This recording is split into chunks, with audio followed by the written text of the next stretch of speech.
する者は許しません。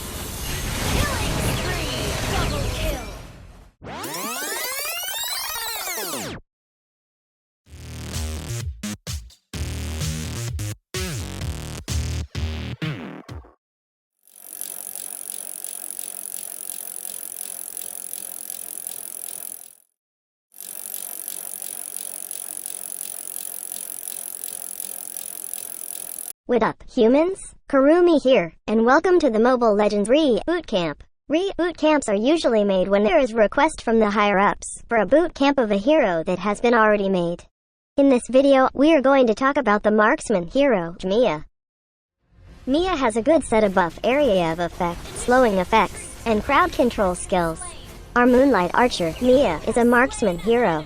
I consider Miya as a great marksman since her skills make her deal multiple damage to multiple targets. Not only that, her ultimate skill can make her invisible from her stalkers. Now, let me share some tips and tricks on how to use Miya based on my experience.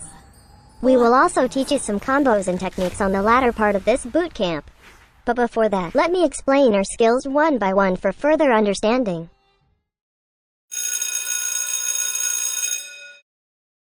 Miya's passive Moon Blessing boosts her attack speed massively.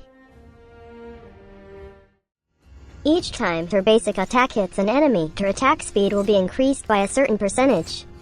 This attack speed boost can stack up to 5 times, which lasts for a few seconds.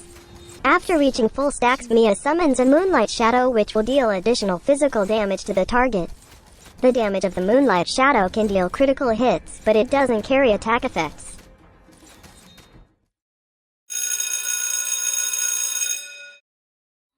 Miya's first skill, Moon Arrow, lets her attack multiple enemies with her basic attacks.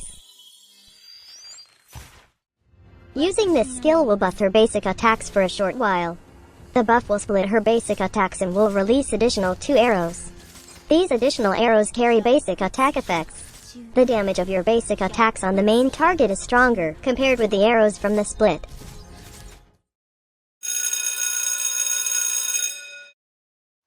Miya's second skill, Arrow of Eclipse, lets Miya immobilize her targets.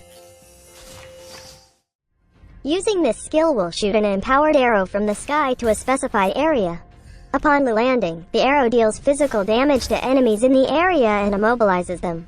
Then, the empowered arrow will split into minor arrows and will launch in different directions. Each minor arrow deals a small amount of physical damage and will slow down enemies' hit.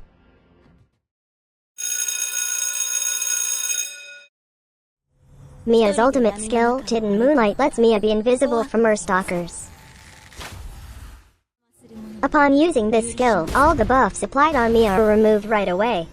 Not only that, she is also concealed and have her movement speed increased for a few seconds.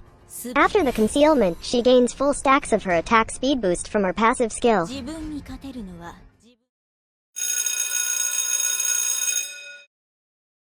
There are so many items that you can buy for Miya. You can focus on items that grants physical attack, critical chance and damage boost, life steal, and items that grants additional damage.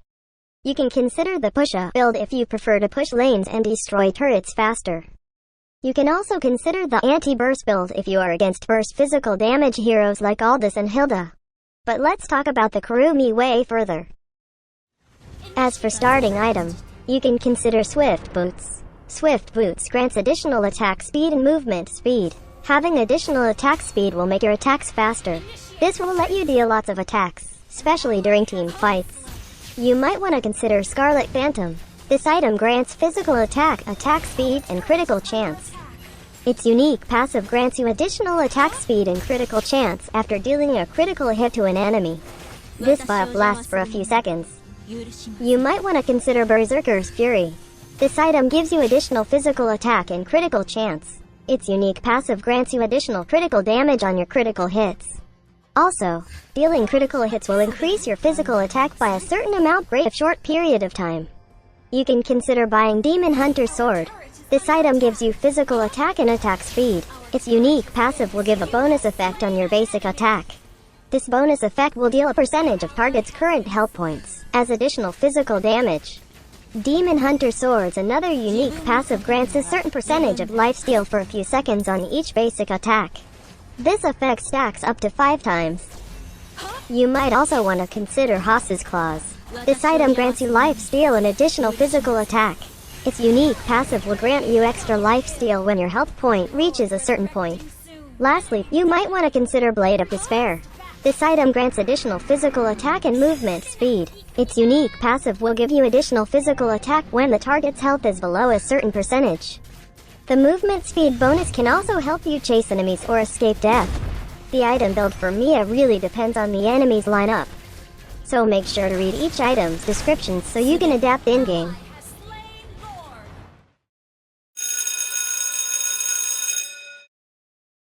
One of the best spells to be used on Miya is Flicker. You can use it to escape danger, even death. I use Flicker a lot for marksman heroes since marksman heroes must always keep their distance. You can also consider Purify. This will help you to be immune to crowd control skills for a short period. This will let you use your skills or basic attacks without the worry of being stunned.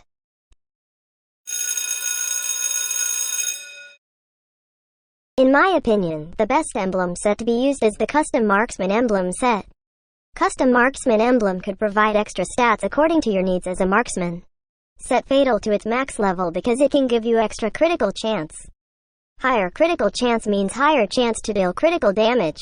Setting Doom to max level will provide you additional critical damage. Higher critical damage means higher damage on your critical hits. Get Weakness Finder to have the chance to slow enemies. The effect will greatly reduce targets' movement speed and attack speed. This effect has a short cooldown. For me, it's the best thing to get since this can help you chase fleeing enemies.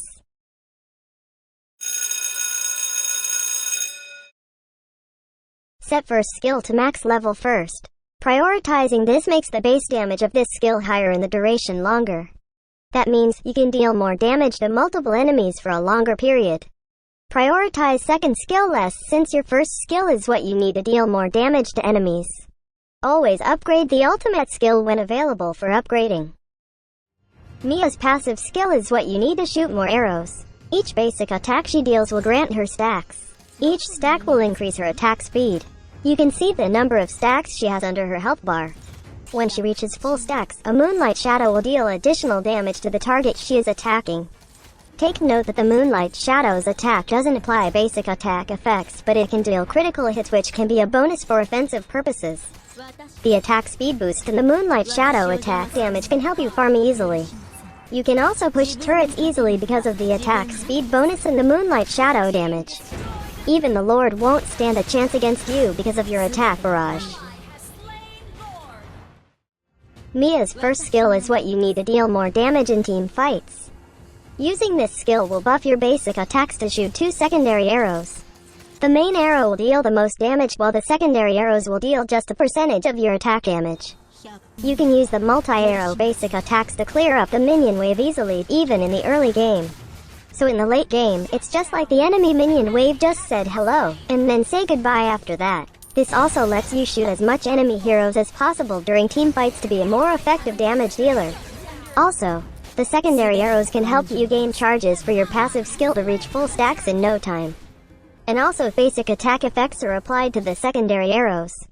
So it's best if she has items such as Demon Hunter's Sword and Lifesteal items to deal more damage and for survival. Lastly, the clone damage from your passive is also applied to the other targets hit by your secondary arrows. Miya's second skill is what you need to immobilize enemies and slow them. Using this skill will let Miya shoot an empowered arrow from the sky towards the specified location. Enemies hit in the location will be immobilized. You can immobilize the target to avoid them from further escaping. I just don't know why Leo Moore chose death over survival here though. You can also use this to help your team or yourself to escape death by immobilizing enemies chasing you. After that, the empowered arrow will scatter into different directions and will deal minor damage and slowing effects. If you aim this skill exactly towards the target can receive all the minor damage from this skill. But this is just on an advanced level since we know you always panic during team fights, right? Miya's ultimate skill is what you need to ghost your enemies and leave them hanging. Using this skill will make you concealed and have your movement speed boosted. After the conceal, you will be granted full stacks of your passive skill. You can make yourself invisible in case you are in trouble against lots of enemies.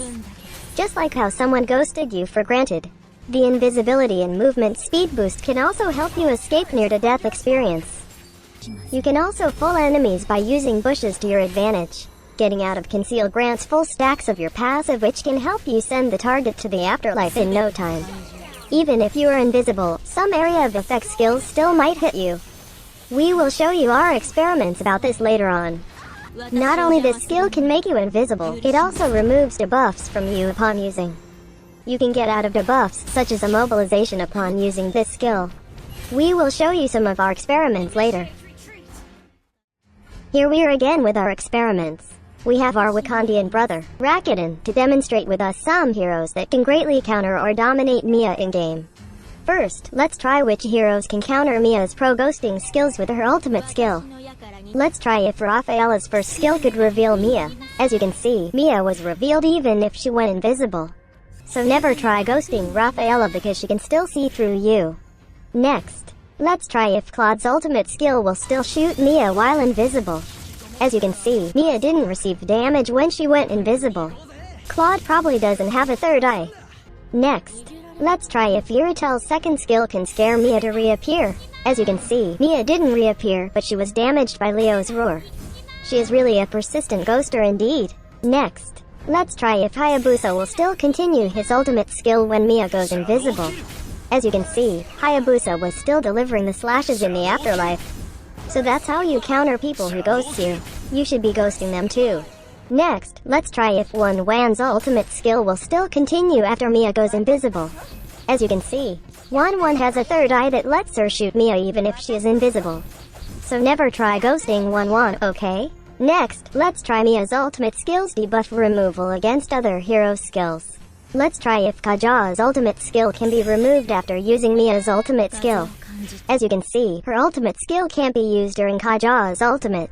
So for someone not to ghost you, better cling to them really tight. But please not in an illegal way because the popos will put you into jail. Next, let's try using our ultimate skill when Franco's hook clings to Miya. As you can see, Miya was still pulled by the hook. But if you use Miya's ultimate skill just after the pulling begins, she can get out of this toxic relationship with Franco. How about Franco's ultimate skill? As you can see, Miya can't use her ultimate skill while being suppressed. Now let's try if we can get out of Chao's ultimate skill. As you can see, after the knockback, we were able to get out of his follow-up flurry kicks. I'm happy Montan is letting Miya get out of this toxic and violent relationship.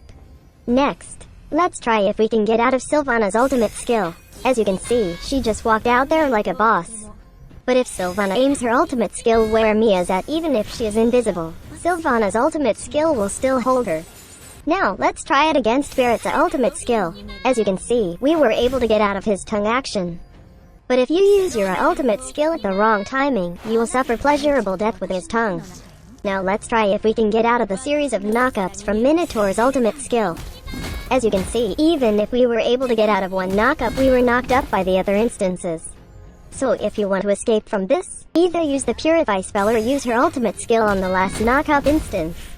Next, let's try if we can get out of Guinevere's combo. As you can see, with the right timing, you can get out of Guinevere's combo easy peasy lemon squeezy. Now, let's try if we can get out of Aurora's freezing power. As you can see, the cold never bothered Miya anyway. She just have to let it go. Last but not the least, we have Saber. Let's try if we can get out of Saber's ultimate skills knockup. As you can see, we were able to avoid Saber knocking us up, but Saber's ultimate skill still damaged Miya even if she got out of it. All I can say is stay out of toxic relationships as soon as possible to avoid further damage. In terms of her combo, we follow a very simple combo for Miya. The first combo we are going to teach is if you are the type of marksman player who always stays safe. First, use your second skill to immobilize the targets. Then, if the enemies release their crowd control effects on you, you can use your ultimate skill to get the hell out of there and ghost them for good. Then, make sure to position yourself and keep your distance away from them a little bit. Then, use your first skill and deal your basic attack barrage. Then use your spells or skills whenever available depending on the situation. If you prefer the ambush type of combo, here is the combo for you. Because you are going to ambush the enemies, we assume that you don't have stacks for your passive skill. So first, use your ultimate skill to sneak behind the enemies. But before doing so, make sure that the enemies you are ambushing doesn't have crowd control skills, or else you are just offering yourself as a feast for the enemies. You can use Flicker if you are really impatient to send the enemies back to their mother's womb. Then, use first skill so your attacks will produce multiple arrows. Then, just continue dealing basic attacks. Use your second skill whenever enemies are trying to escape. Additional tip: always be careful when flickering in team fights. Check first if your teammates will gladly help you or not, because if not, then you might end up being a peace offering for sure. The tips I mentioned are just some of the ways you can use Miya. This video just guides you on how to use Miya the Kurumi way. We would like to thank our Wakandian lab rat, Rakuten, for being our lab rat for this bootcamp. You can search for him in-game and tell them how much you appreciate him, willing to sacrifice his pride and honor for our sake. Watch his in-game streams and send some flowers and hearts. So, once again, this is Kurumi and that's how you use Miya. Thanks for watching. Do not forget to like and share this video. Also subscribe to our channel for more contents by clicking on the subscribe button below. For our skin giveaway events, check out the community tab for the giveaway post. We have our coffee account just in case you want to donate us some coffee funds. Check our coffee link on the description of this video. Please only trust bootcamp videos from our official accounts. See you on the next Mobile Legends bootcamp. Cheers.